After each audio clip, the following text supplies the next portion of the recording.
हम हैदराबाद यूनिवर्सिटी के एक दलित छात्र की आत्महत्या की बात कर रहे हैं। जरूरी है कि हम ये जान लें कि पहले हुआ क्या था। अंबेडकर स्टूडेंट्स एसोसिएशन के छात्र नकुल सिंह साहनी की एक फिल्म है मुजफ्फरनगर बाकी है के दिखाए जाने का समर्थन कर रहे थे। यह फिल्म दिल्ली विश्वविद्यालय में दिखाई जानी थी पिछले साल, जहां एबीवीपी ने विरोध किया। जैसे इस बार राम पर सेमिनार हो रहा था तो एनएसयूआई वालों ने विरोध किया। फिल्म दिखाने के समर्थन में अंबेडकर स्टूडेंट्स एसोसिएशन के छात्रों ने हैदराबाद यूनिवर्सिटी में विरोध प्रदर्शन किया। इस कारण एबीवीपी के नेता वहां के फेसबुक पर इन छात्रों को गुंडा लिख दिया उन्होंने। बाद में एबीवीपी के नेता ने विश्वविद्यालय के सुरक्षा अधिकारियों के सामने लिखित रूप से उनसे माफी मांग ली, मगर अगले ही दिन एबीवीपी के नेता सुशील कुमार ने आरोप लगाया कि अंबेडकर स्टूडेंट्स एसोसिएशन के 30 छात्रों ने उन्हें घेर कर मारा पीटा है और वे अस्पताल में भर्ती हैं। यह मामला अगस्त 2015 का है। इन आरोपों की जांच के लिए प्रोक्टोरियल बोर्ड बैठा, जिसने पाया कि सुशील कुमार के पीटे जाने का कोई प्रमाण नहीं है। मौके पर पहुंचने वाले सुरक्षा गार्ड ने भी मारपीट की कोई बात नहीं कही है, लेकिन वहां उन्होंने भीड़ देखी थी। सबूत नहीं मिला, फिर भी अंतिम रिपोर्ट में बोर्ड ने 5 दलित छात्रों को 1 सेमेस्टर के लिए निलंबित करने का फैसला सुना दिया। उसके बाद इन छात्रों ने विरोध किया तो पूर्व वाइस चांसलर जो उस वक्त थे, शर्मा जी ने बुलाकर बात की और सजा को नए सिरे से जांच होने तक के लिए वापस ले लिया। 12 सितंबर 2015 को सजा वापस लेने के बाद पूर्व वीसी ने कहा कि एक नई कमेटी बनेगी जो जांच करेगी। इस बीच 21 सितंबर 2015 को नए वाइस चांसलर प्रोफेसर अप्पा राव आ गए, पुराने वाले बदल गए। नए वीसी ने कोई जांच कमेटी नहीं बनाई। विश्वविद्यालय की सर्वोच्च कार्यकारी समिति ने अपने स्तर पर फैसला दे दिया और ये 5 छात्र हॉस्टल से निलंबित कर दिए गए और इनकी फेलोशिप रोक दी गई। यह घटना 21 दिसंबर 2015 की है। 21 दिसंबर की सजा पहले की सजा से ज्यादा सख्त कर दी गई। हॉस्टल से निकालना और फेलोशिप को रोकना यह भी जोड़ दिया गया। इन छात्रों ने हाईकोर्ट में याचिका दायर की, जांच नहीं हुई है या नई कमेटी बनी है, ये क्या राजनीतिक कारणों से वीसी ने निलंबन का फैसला बहाल किया, सितंबर वाला फैसला। यह भी आरोप है कि बीजेपी की एमएलसी हैं, बीजेपी के एक एमएलसी हैं, उन्होंने पूर्व वीसी आरपी शर्मा को मिलकर मुलाकात की इस मामले में, जिसके कारण पहली बार प्रोक्टोरियल बोर्ड की अंतिम रिपोर्ट में इन्हें दोषी ठहराया गया, जबकि प्राथमिक रिपोर्ट में कोई सबूत नहीं मिला था। बीजेपी सांसद और मौजूदा केंद्रीय श्रम मंत्री बंडारू दत्तात्रेय ने 17 अगस्त 2015 को मानव संसाधन मंत्री को एक पत्र लिख दिया। विश्वविद्यालय की घटना पर केंद्रीय मंत्री ने जो लिखा उसका सार इस तरह है कि पिछले कुछ दिनों से हैदराबाद यूनिवर्सिटी जातिवादी, अतिवादी और राष्ट्र विरोधी राजनीति का गढ़ बन गया है। जब याकूब मेमन को फांसी दी गई थी तो एक प्रमुख छात्र संगठन अंबेडकर स्टूडेंट्स एसोसिएशन ने फांसी के खिलाफ मार्च निकाला। जब एबीवीपी के नेता ने इसका विरोध किया तो उनके साथ मारपीट हुई और नतीजे में उन्हें अस्पताल में भर्ती कराया गया। दुखद बात है कि विश्वविद्यालय प्रशासन ऐसी चीजों को चुपचाप देखता रहा। मेरे लिखने का उद्देश्य यह है कि मैं हैदराबाद यूनिवर्सिटी में जो हो रहा है उससे आपको अवगत कराऊं। मुझे पूरी उम्मीद है कि आपके नेतृत्व में कैंपस में जो चीजें हो रही हैं उनके बेहतरी के लिए बदलेगी। छात्रों का कहना है कि इन राजनीतिक दबावों के कारण मारपीट और चोट के सबूत न होने के बाद भी उन्हें दोषी ठहराया गया और निलंबित किया गया। 10 दिनों से ये छात्र हॉस्टल के बाहर प्रदर्शन कर रहे थे अपने निलंबन वापस लिए जाने की मांग को लेकर। किसी ने उनसे बात करने का प्रयास किया या नहीं, अब यह जांच का विषय है। यह भी बात जांच होनी चाहिए कि विश्वविद्यालय के शिक्षकों ने इन छात्रों का साथ दिया या नहीं। यह भी जांच होनी चाहिए कि विश्वविद्यालय के दलित शिक्षकों ने, अधिकारियों ने क्या किया, क्या उन्होंने इनका साथ दिया या वे भी चुप रहे सिर्फ इसलिए कि वीसी की सत्ता को विश्वविद्यालय के शिक्षक चुनौती नहीं दे सकते। 28 साल की उम्र थी रोहित वेमुला की। रोहित उन 5 छात्रों में से एक था जिन्हें हॉस्टल से निलंबित किया गया, जिसकी फेलोशिप 7 महीने से रोक दी गई थी। रोहित की मां दर्जी का काम करती हैं गांव में, आप जानते ही होंगे, अंदाजा लगा सकते हैं कि कितना कमा पाती होंगी। और उसका परिवार गुंटूर के गांव का रहने वाला है। बेहद गरीब परिवार से आने वाला छात्र रोहित पढ़ने लिखने में काफी अच्छा बताया गया है। रोहित ने रविवार को आत्महत्या कर ली। उसने हमारे आपके लिए एक पत्र लिखा है। इस पत्र को हम और आप कई तरह से पढ़ सकते हैं, पढ़ेंगे ही, लेकिन जरा सोचिए, अगस्त 2015 का मामला क्या 18 जनवरी 2016 तक नहीं सुलझाया जा सकता था? क्या यह ऐसा मामला था? जाहिर है इस मामले में राजनीति हुई होगी और हो भी रही है। अगर विश्वविद्यालय ईमानदार प्रयास करता तो दोनों गुटों में सुलह करा सकता था। कम से कम मुजफ्फरनगर बाकी है वो दिखा सकता था। सरकार पारदर्शिता और लोकतंत्र में यकीन करती है तो उसे सरकारी चैनलों से भी दिखा सकती थी। जिस विश्वविद्यालय से ऐसे मामले नहीं सुलझ सकते, रोहित की खुदकुशी उसकी प्रशासनिक क्षमता और नीयत पर भी सवाल करती है। क्या इस मामले को लंबा खींचकर विश्वविद्यालय ने रोहित को वो सब कहने के लिए और करने के लिए मजबूर नहीं किया जो उसने इस चिट्ठी में लिखी है, जो उसने आत्महत्या की है जिसके कारण। गुड मॉर्निंग कहा है उसने आप सभी को इस चिट्ठी में, इसलिए सुनने के पहले थोड़ा जाग जाइए।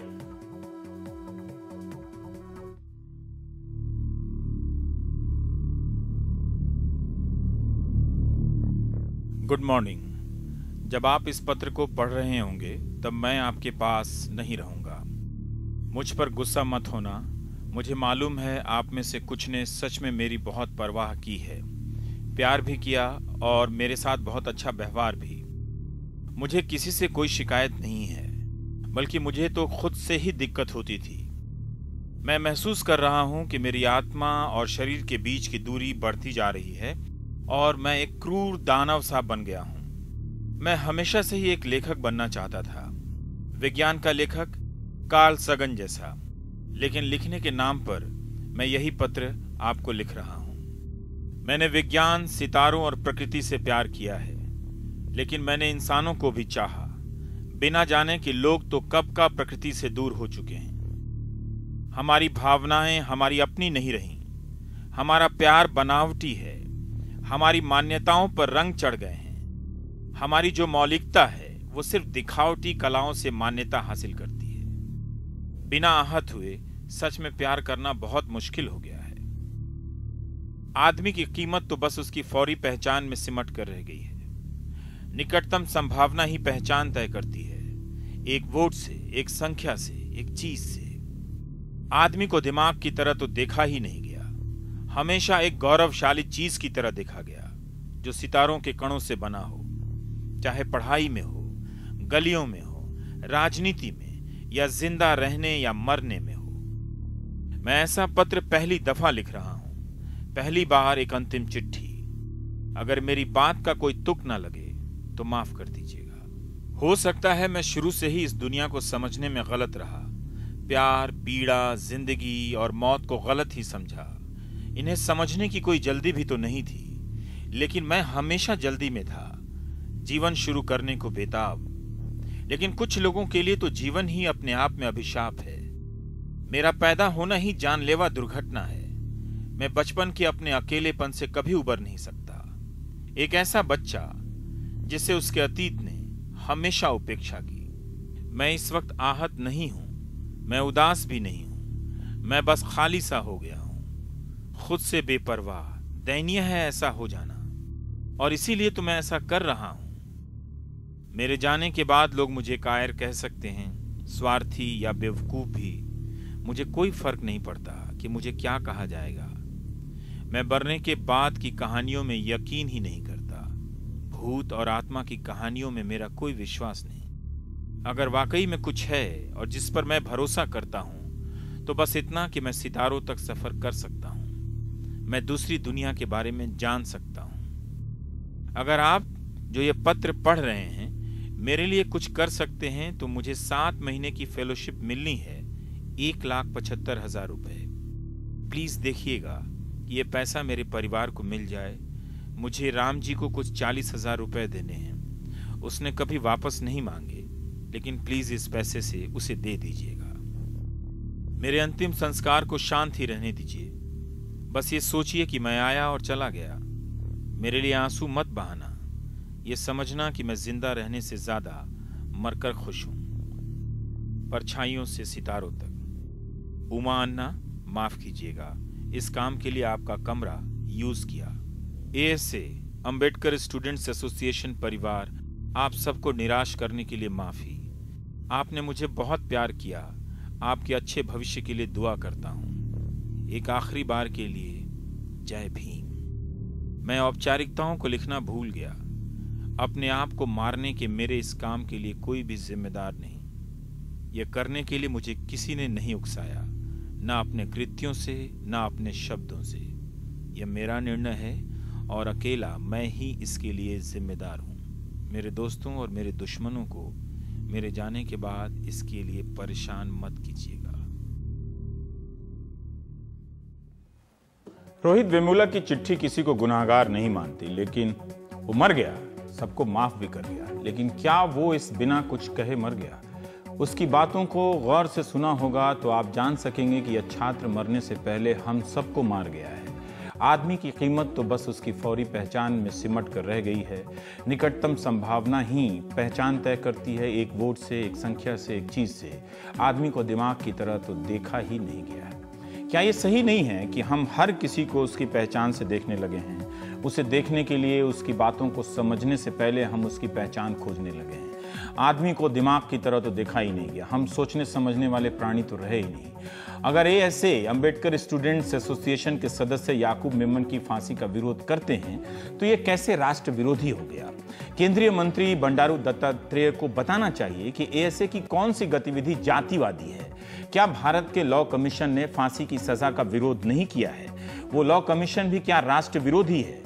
जरूर फांसी का समर्थन करने वाले लोग भी होंगे, लेकिन बात इस हद तक क्यों चली गई या क्यों चली जाती है कि सबने एक दूसरे को सुनना समझना बंद कर दिया है? बात हो या दिमाग, सब पीछे रह गया है। यह एक बड़ा सवाल है, लेकिन पहले हम राजनीतिक प्रतिक्रिया देख लेते हैं कि बंडारू दत्तात्रेय से लेकर कांग्रेस तक ने इस मामले में आरोप से लेकर सफाई के बारे में क्या कहा है।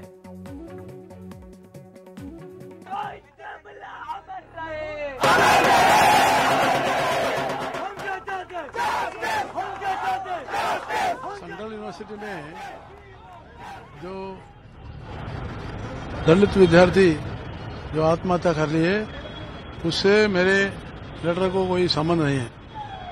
लेकिन जो यूनिवर्सिटी में जो शांति और अमन भंग करके anti social activities, anti national activities चल रहे थे और एबीवीपी कार्यकर्ताओं को बहुत मारकर पीट कर ये कर रहे थे, वो टाइम में उन्हें एबीवीपी लोग आकर एक रिप्रेजेंटेशन दिया। उसी रिप्रेजेंटेशन को मैंने मिनिस्ट्री को फॉरवर्ड किया।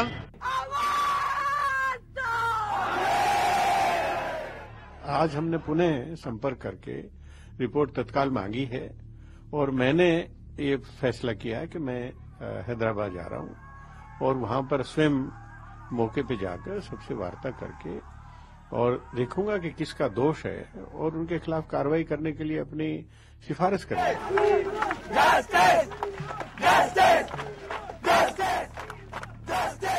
मैं बस यही बोलना चाहूंगी, यही रिक्वेस्ट करना चाहूंगी both with Dattatreya ji and Smriti Irani ji कि आप इसको बिल्कुल राजनीति ना करें। आप एबीवीपी को सपोर्ट करेंगे तो करिए, पॉलिटिकल के तौर पे करिए, लेकिन यूनिवर्सिटी के पॉलिटिक्स में घुस के आप ऐसा काम ना कीजिए। और अभी 4 छात्र जो है अभी तक सस्पेंडेड है। मैं आपसे अपील करती हूँ, रिक्वेस्ट करती हूँ कि इन 4 छात्रों को प्लीज आप वापस ले लें। ये मेरा स्मृति जी से हम्बल रिक्वेस्ट है।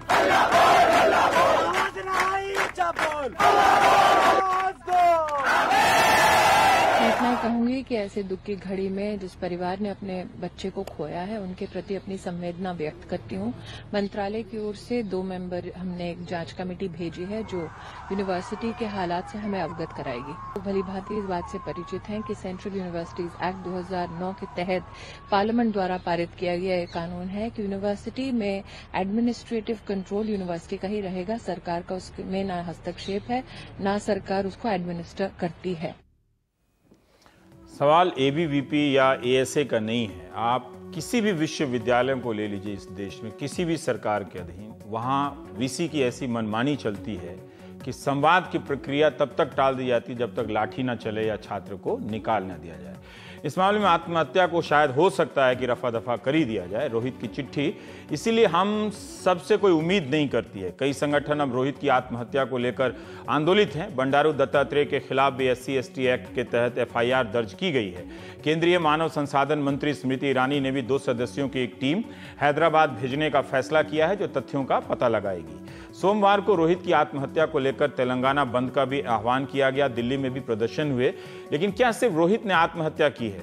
2013 के साल में हैदराबाद में छात्रों के बीच आत्महत्या की बढ़ती खबरों को टाइम्स ऑफ इंडिया लगातार रिपोर्ट करने लगा, जिसके आधार पर आंध्र प्रदेश हाई कोर्ट ने नेशनल लॉ कॉलेज नलसर के vice chancellor Faizan Mustafa, national law university जो है नलसर में, उनके वाइस चांसलर फैजान मुस्तफा की अध्यक्षता में 10 सदस्यों की एक कमेटी बनाई इस कमेटी का काम था कि आत्महत्या के कारणों का पता लगाए और रोकने के उपाय भी बताए।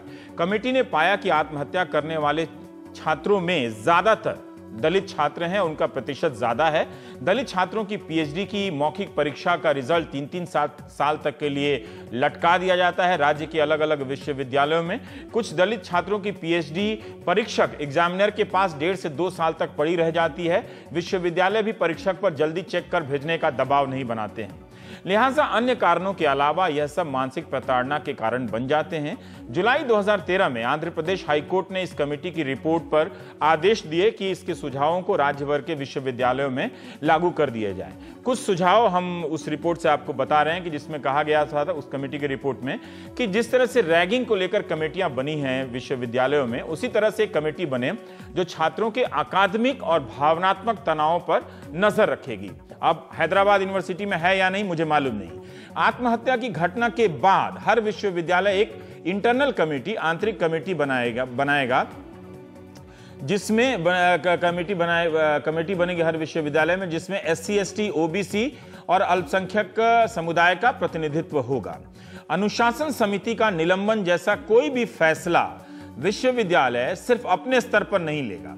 उस फैसले को छात्र ग्रीवांस कमेटी के पास भी भेजा जाएगा, उसके बाद ही अंतिम फैसला लिया जाएगा। छात्रों की ग्रीवांस कमेटी में छात्र का प्रतिनिधित्व अनिवार्य होगा। जब छात्र इन फैसलों के खिलाफ अपील करेगा तो उसकी सुनवाई के लिए विश्वविद्यालय में, हर विश्वविद्यालय में एक ombudsman होगा। जिला जज ही ombudsman होगा, ना कि VC का कोई अपना आदमी। अब पता करना होगा कि क्या हैदराबाद यूनिवर्सिटी या आंध्र प्रदेश और तेलंगाना विश्वविद्यालयों में आंध्र प्रदेश हाई कोर्ट के आदेश के मुताबिक कोई ombudsman है जहां छात्र अपील कर सकते थे। नलसर लॉ यूनिवर्सिटी ने अपने यहां तो ombudsman नियुक्त किया है, लेकिन यह पता करने का मामला है ही कि क्या राज्य के विश्वविद्यालयों ने हाईकोर्ट के आदेश को अपने यहां लागू किया है या नहीं।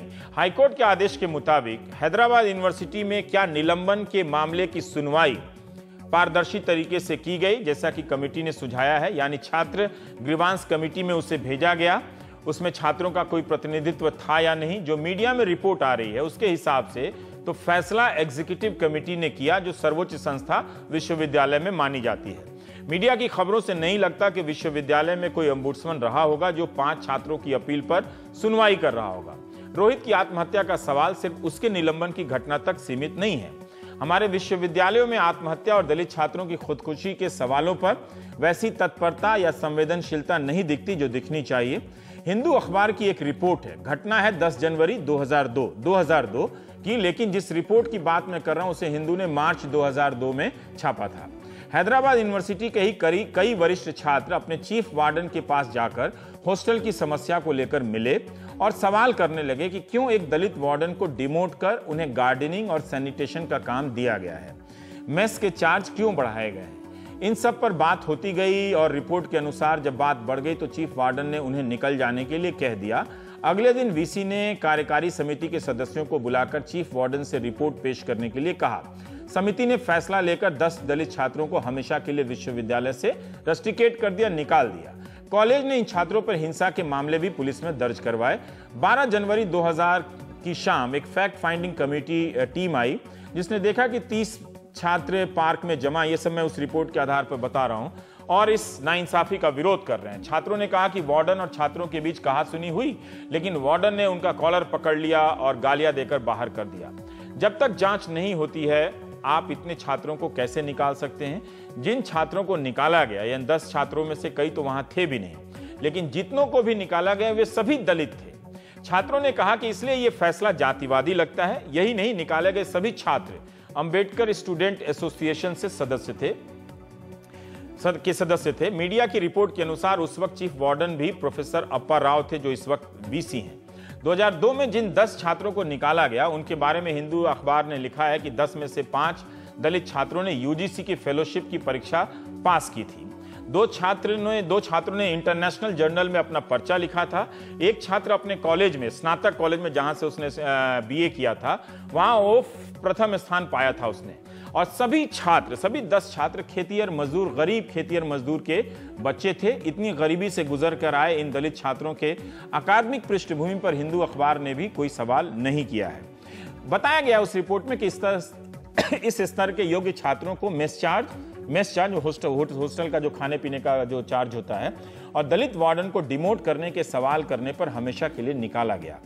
आंध्र प्रदेश हाईकोर्ट ने 11 नवंबर 2002 को इन छात्रों की याचिका खारिज कर दी। उन छात्रों का क्या हुआ हमें अब नहीं मालूम, मगर इनकी कहानी और रोहित की कहानी बताती है कि विश्वविद्यालय में सब कुछ ठीक नहीं है। रोहित का पत्र किसी को जिम्मेदार भले ना कहता हो, दुश्मनों को भले ही माफ कर देता हो। शायद इसलिए वो कब तक और किस से लड़ता रहे। शायद वो इस दुनिया से थक कर पार होकर दूसरी दुनिया को जाकर जानना चाहता हो, सितारों तक की यात्रा करना चाहता हो।